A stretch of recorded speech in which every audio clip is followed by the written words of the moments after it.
여러분, 이제 우리는 사사기 묵상 여정의 막바지에 이르렀습니다. 오늘과 다음 주 월요일 이렇게 두 번의 시간으로 그간 읽고 나눴던 사사기 말씀을 다 마무리 짓게 되는데요. 여러분, 이처럼 사사기 말씀은 그 끝을 향해 가고 있지만 말씀을 읽는 우리들은 여전히 어떤 답답함을 느낍니다. 왜냐하면 이 사사기의 마지막 사건, 마지막 이야기조차 우리에게는 참 비관적이고 또 절망적으로 읽히기 때문입니다.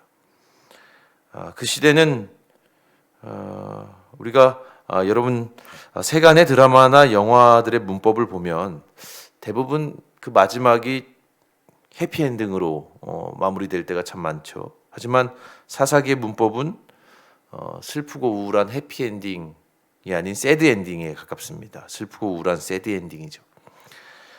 물론 이것은 실제로 사사들의 시대가 그러했기 때문입니다. 그 시대는 하나님을 상실한 시대, 곧 그분이 계셔야 할 그 자리에 사람이 서고자 했던 타락의 시대였고, 이는 날이 갈수록 심화되어 갔지요. 그 타락의 끝을 보여주는 것이 바로 오늘 본문이 전하고 있는 이스라엘 연합군과 베냐민 지파의 전쟁, 즉 동족 간의 전쟁입니다.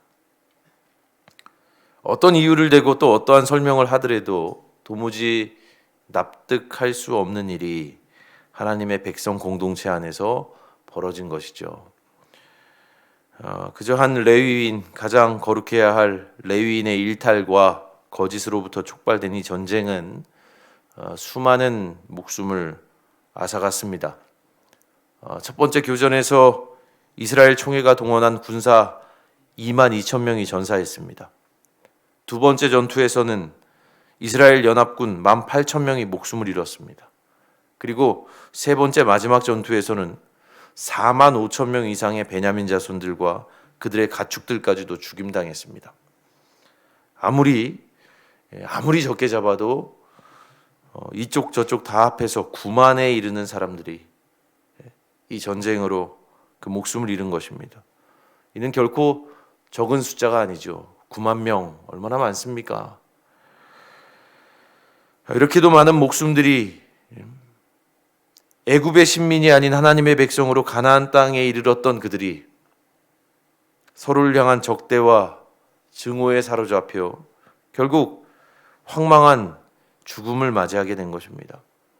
하나님께서 살리셔서 가나안 땅에 이르게 하셨는데 그들은 그 약속의 땅에서 서로를 찌르고 내리치며 하나님께서 기업으로 주신 그들의 지경을 피로 물들인 것이죠. 여호수아 시대에는 가나안의 적들, 곧 공동체를 지키기 위해서 바깥에 있는 적들과 전쟁했던 이들이 이제 서로를 향해 칼을 겨누게 된 것이 오늘 우리가 보고 있는 본문 속 사건입니다. 사사기의 역사가는 이 사건, 이 전쟁을 통해서 우리에게 타락의 의미를 분명하게 보여줍니다.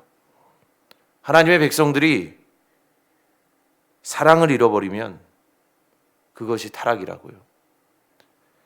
하나님의 사람들이 신앙 안에서 연대하지 아니하고 각자 자기 이익을 추구하며 서로를 이용하려 든다면 그것이 타락이라고요. 서로의 존재를 아낄 줄 아는 마음이 사라지면 그것이 타락이라고 말입니다. 여러분, 이를 그대로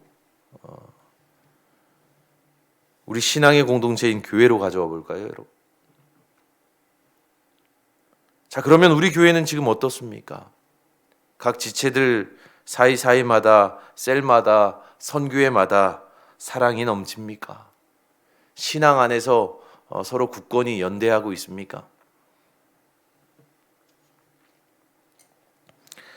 언젠가 제가 존경하는 어느 분께서 이런 이야기를 하시더군요.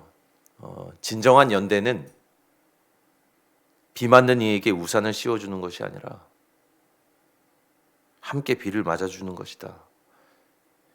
진정한 연대는 그렇대요. 비 맞는 이 옆에 가서 우산 씌워주는 게 아니라 같이 비 맞고 서 있는 거라고 합니다. 이 말이 처음에는 선뜻 이해가 되지 않았는데 곱씹어 보니까 정말로 그렇더군요.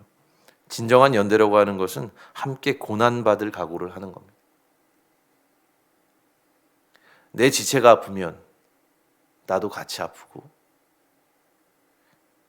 내 지체가 울면 나도 같이 우는 것이죠. 우는 자들과 함께 울라고 했던 사도 바울의 말처럼 그런 겁니다. 그게 진정한 신앙의 연대 아니겠습니까?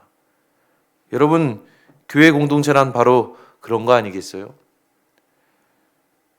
그리고 우리 교회가 바로 그런 교회가 되어야 하지 않겠습니까?